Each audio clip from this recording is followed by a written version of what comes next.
Hello, you wonderful people, and welcome to another episode of Crime Centric. This being a show where it's about crime dramas that I watch. For today's episode, I'm going to talk about Leverage Redemption Episode 2. A lot of really interesting things went down in this episode, so let's break it down. So we are continuing from the last episode. They're dealing with the whole going after Maxwell, in particular, like the 20 million he's got stashed away. I am jumping around a little bit. I am curious, like, his family is kind of corrupt in their own regards, like how they made their money, but I guess I don't know if they're going to be a future issue. I mean, especially like, you know, like I said, jumping around, you're taking down Maxwell. I don't know if the family will seek out trying to destroy the group that brought him down. Like, you know, I don't know if he'll play the same kind of role as like God, I'm blanking on Dubinovich. I'm probably butchering it. You know, obviously he's at the beginning and he ended up being the one responsible for like everything in like season 4 and everything. Like, right. Like, I don't know if Maxwell will kind of play a similar role in that, or rather his family might play a similar role in this, but I don't know. We'll see how things kind of shake out. But it's interesting. Like, once again, the parallels, I think it's intentionally, they set up a lot of parallels to Nate. Between like for Harry, like I brought that up last episode. I'm sorry, I just said like 5 times back to back. Sorry, but in a sense of the issue he has, like I did again. Sorry, I'm trying not to say that as much. The conversation between him and his boss was similar to Nate and his boss, like the whole IOIS situation. It's not a 1-for-1, but obviously it was just kind of a means of getting in there to get his files, but his boss had already moved the files behind the safe, which I love the moment, like, Parker gets close to it. It's like she gets so excited. It's like, she hasn't done all this in a long time. Like, she's been just leading operations rather than kind of being out in the field. This is her, you know, this isn't just Sophie's first time in a while. It's not nearly, I think none of them have been out of the field work as long as Sophie has, but still. But there's a conversation that Harry has with his boss where it's like, yeah, but all these corrupt people, the one that was basically poisoning water, yeah, remember all those kids, he was polluting water near like a school or whatever, remember those kids with cancer, or the person this and that, like listing some off like terrible clients, and his boss had to remind him, it's like, right, you know, because it's like, I thought you wanted to change the world. He's like, I did. You know, the world changed and we just went along for the ride. He's like, you want to chastise me, but don't forget, those were your clients as well. So Harry can't just pass the buck of, right, I have to be in a position where I do have to take personal responsibility because I sat idly by and defended a lot of these terrible people, even like their base of operations. It's like, this belonged to an evil man, but he's like, at least it's a somewhat win for me because I ended up losing that case, so that guy's in jail, so yay me. But they're kicking it in New Orleans for a while as they try to figure out this Panama situation because Harry almost got by the RIZ again. Well, I mean, they came after him, but luckily Elliot was there to back him up. But Maxwell doesn't have any money, but his family does because they're the ones that kind of hired him to, you know, hired Harry to move the money in the first place. So, and the person looking after it is Corbett, I should say, and his whole thing is interesting too because they make the whole point of like, oh, he legitimately has a pamphlet telling you like, here's the illegal stuff I'm doing, and I'm able to do it publicly because it's illegal, but I'm able to do it, circumvent it legally. So it's like he's literally putting it out there that he's doing these terrible things, but no one can do anything about it. So he ends up safeguarding a lot of terrible people's stuff, including Maxwell's 20 million, and like, was it like in bear bonds kind of thing, and it's in a safe, and obviously there's a lot of rundown about how getting to it would be an issue. And I love the whole thing of initially you have Harry be like, nah, I'm a lawyer, so I'll be able to get in there. And it's like, right, that, you know, because if it was one of us, they'd kill us immediately. Him, they'll most likely torture him, but that'd give us enough time to go, you know, save him. And then Harry's like, yeah, wait, what? you know? And even later on, Elliot, because he's like, see, I got in there. Harry's like, I went in there and didn't get tortured. Elliot's like, this time. And then Harry was just giving him a look like, wait, what? It's almost like you're looking forward to me getting tortured or something. But once again, it's in comparisons to like Nate. Like the reason why Nate was so good at what he did is because years of working as an insurance agent, like, you know, with IOIS, like, because of that, he knew all the cons, and that's why he had the mind for it as well. I mean, that was just naturally on him, but also why he was able to come up with the cons he was able to come up with and everything. So Harry kind of plays that role in, like, because he is the lawyer that he is, he knows the law the way he is. He gives, like, Sophie and Hardison the paperwork they need to scare that judge off. And I love that whole thing of, like, it's like, oh, this and deja vu. Hardison says something, and then Sophie repeats it, and he's like, you just said that. And they're like, oh my god, he does have it. Like, oh, he must have gotten poisoned or something. It's like, so you're going to need to go home, burn your clothes, damn it, you're going to need to do that. So, but Harry is, you know, it's nice to have, like, a lawyer on your side.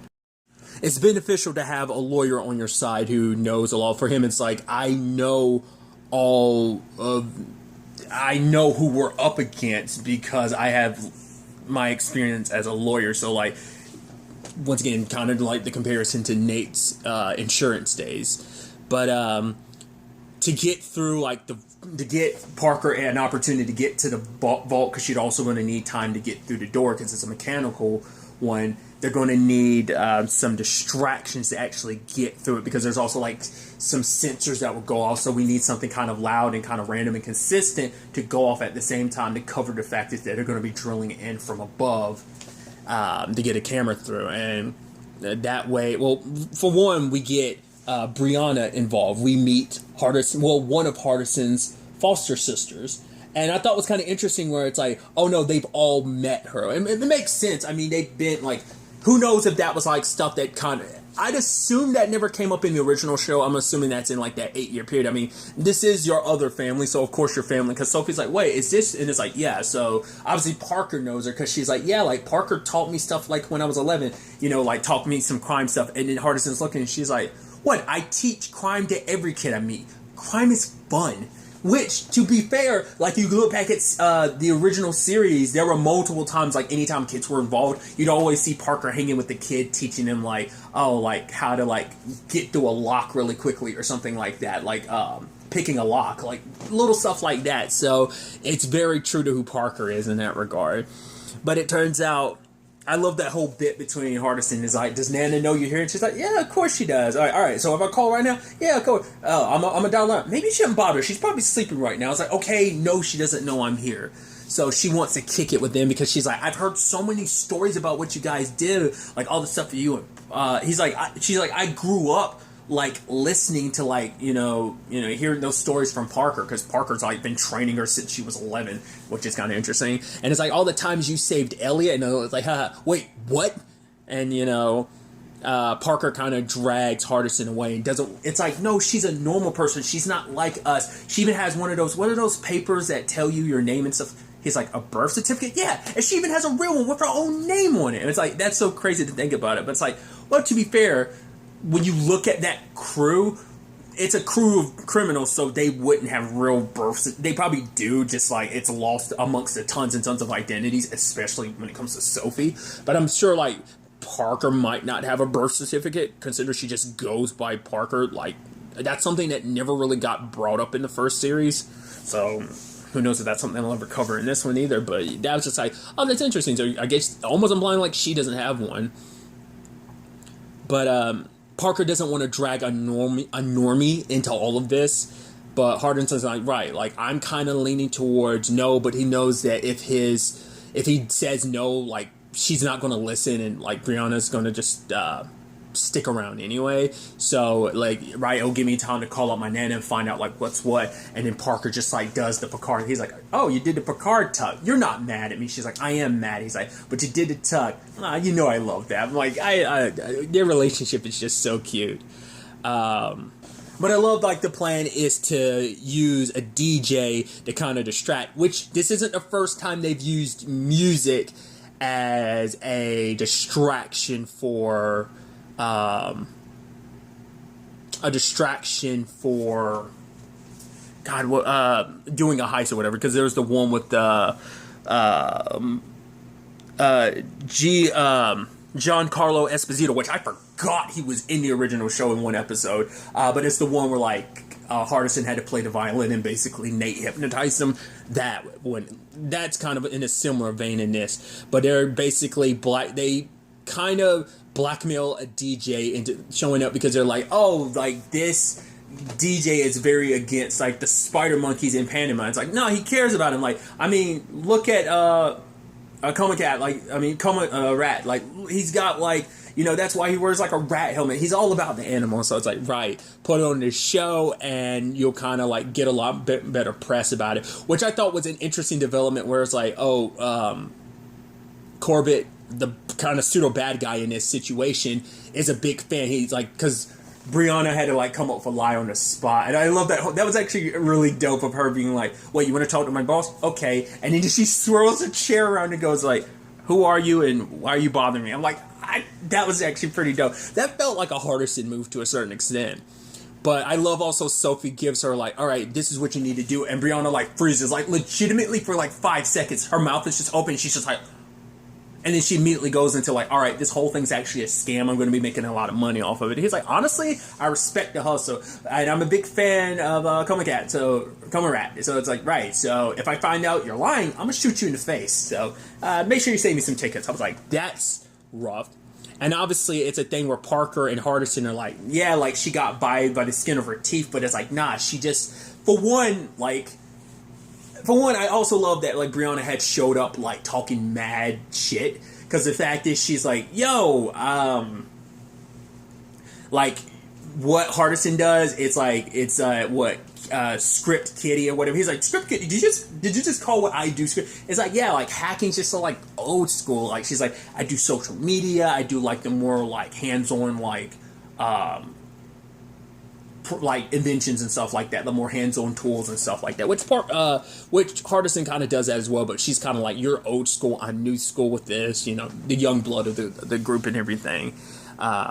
But also it's a thing of right, she got too into the con and stuff like that, and even Sophie's everyone gets that with their first con. They get too sucked into it and just kind of, that's the kind of blinders on when it comes to the con. It's evil like that. And obviously later on when it's right, Brianna's the way she's handling everything, it's right, both of you had your own mishaps. Let's not forget the whole Serbian adoption scam. And it's right, once again, and they bring it up, fork situation where Parker freaked out during the grifting and ended up stabbing a dude with a fork. And don't forget about you, Hardison, with the whole Iceman thing. It's all right.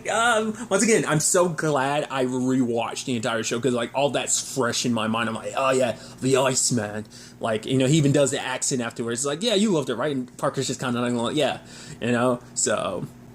Because I also love that Leverage does this really interesting thing where it's there are multiple steps to things. You never know how everything is going to fully play out, because they bring it up earlier we could use explosions, but we need something a little more random and consistent. And it's right, but they kept up with the explosion angle. And even Harry being I actually have no idea what you guys are going to do with that. And you ultimately find out at the very end what that was, but we'll get to that soon enough. But while the music is bumping, Elliot's the one handling the drill, because he was telling Hardison it's a good chance this is the type of thing where you might cut off your fingers and they'll go flying somewhere, and then you have to pick up your fingers without your fingers, but it's oh, you want me to protect my fingers, you told me be careful about it, so I'm these are my powerful instruments, so I'm gonna go do that. And so Elliot gets stuck putting it all together.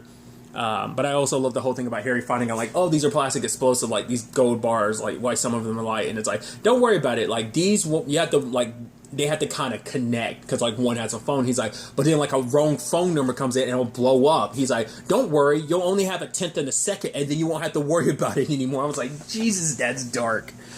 But the plan doesn't go fully well. None of when you look back over the course of the series, none of the plans ever went perfect. There were always hiccups and readjustments, because nothing's ever foolproof. So obviously, Maxwell convincing Diego to kind of go behind Corbett's back to, get him his money. Then also, Maxwell showing up to get tickets from Brianna. And then him and Elliot duke it out because of that.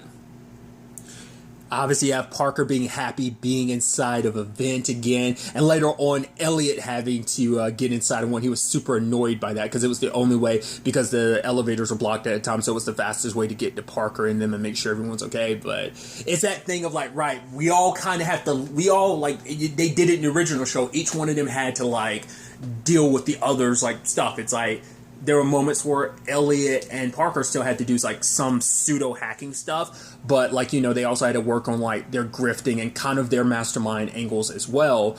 And Hardison kind of learned a little bit of everything too. So Hardison's the only one that didn't really work on his burglary skills. So, because he has to help Parker get past the lasers because they're invisible.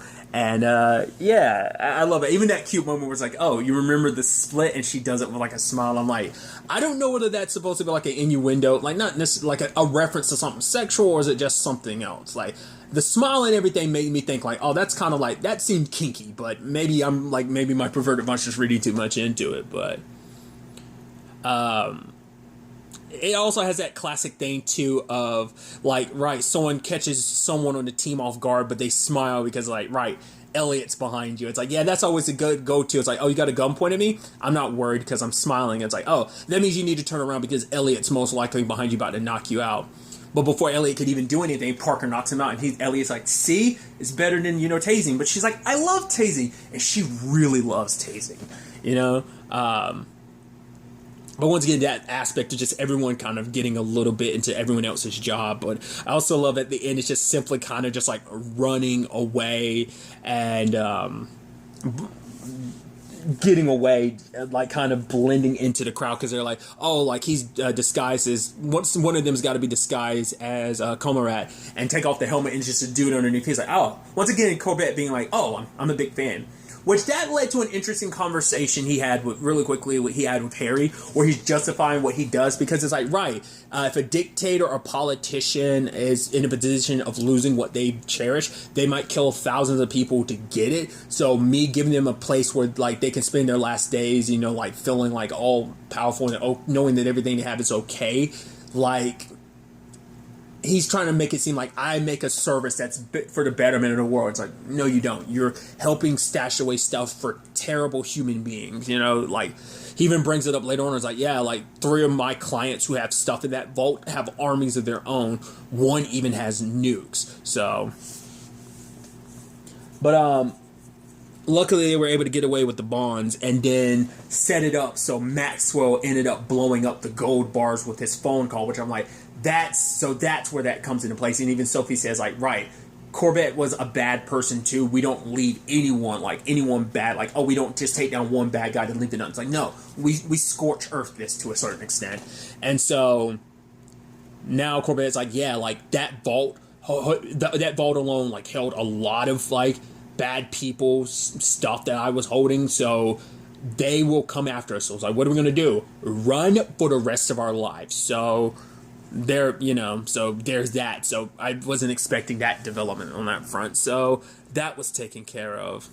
You even had this moment between Hardison early on a little earlier on in the episode with his sister, where she, Brianna was like, yeah, I'm not really good at this whole like thank you and stuff like that. And he's like, oh, you're just gonna leave it like that? He's like, all right, I understand, sis. It's like, because it's like, right, thanks for like taking me along. Like, obviously I haven't really explained to you like why I'm here in the first place, but you still haven't pushed me too much. And it's like, it seems like he's always been a good bro. Which I'm curious, are we going to meet any more of his siblings? Once again, we're kind of like, I feel like I'm having like a Lucifer moment all over again, in the sense of like, I can't, like, that was always my thing for Lucifer. Like, I want to meet his other siblings, and we finally got an opportunity to get to know some of those other siblings, especially in this most recent season. So I thought, I love that. So it just, and now they've kind of introduced it. I'm like, I was about to say like, well, it still presents an opportunity for like us to meet their Nana as well. Like, there's still a possibility for that. But a big part of this episode too was like Hardison's like focus being split between like, right, what was kind of originally a side gig, because this was his main gig, but Elliot's like, right, is it really a side gig anymore? Because you are one of the best people I know at doing all this, but that other work you do, you're the only one who can do that. And there's like a lot of people rely on what you do on that side of things. So he kind of makes a choice where he has to leave things. And obviously, you know, that's why he's setting up, you know, this new like leverage office for them in New Orleans. That's going to be their main headquarters. And so he spruces the place up, but he had to, you know, be like his last, you know, gift before he bounces. And, you know, the conversation he has with Parker where he's like, you know, I wouldn't go without your blessings. But she's like, no, that's where you need it, you know. And I think, I'm assuming in that time frame, Parker and, like, Hardison have not been separated. I would assume the last time they were separated was when they went their separate ways at the end of season 1. I think that's probably the last time they've ever been apart from each other for an extended period of time. Like, I mean, we don't know. A lot could have changed in that 8 years, but I think it's still like they probably always were, you know, they're a couple and everything. So there's going to be distance between them and stuff. But this is how things are going to be kind of for now.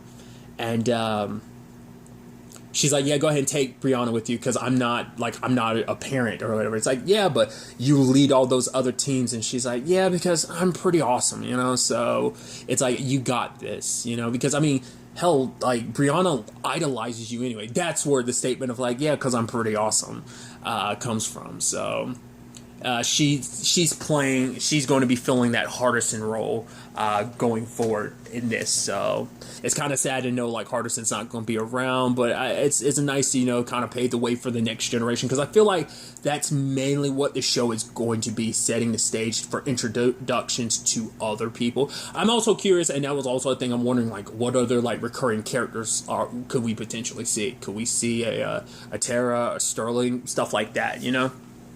So, well, once again, I've only watched this episode 2 so far at the time of recording this one, so I'll find out as I progress through the other episodes. But obviously Sophie was initially wanting this to be a one-off job, because for her, the only way she's able to get through things is she has to live in the past a little bit. She has to go back to who she was to like pull a little bit from that, because if she doesn't, she can't be herself trying to do these cons, because who she is now after losing Nate, you know, it's like she has to pull who she was before then, you know. But that's the only way she's able to kind of make it through this, is by, you know, acting like this. And for her, it's like, right, the job, you know, I can't work forever. So basically saying that this can't be my outlet forever. I can't work forever to kind of deal with all of this, you know. But the thing is that she is, you know, happier on the con and stuff like that. It does bring her some happiness, you know.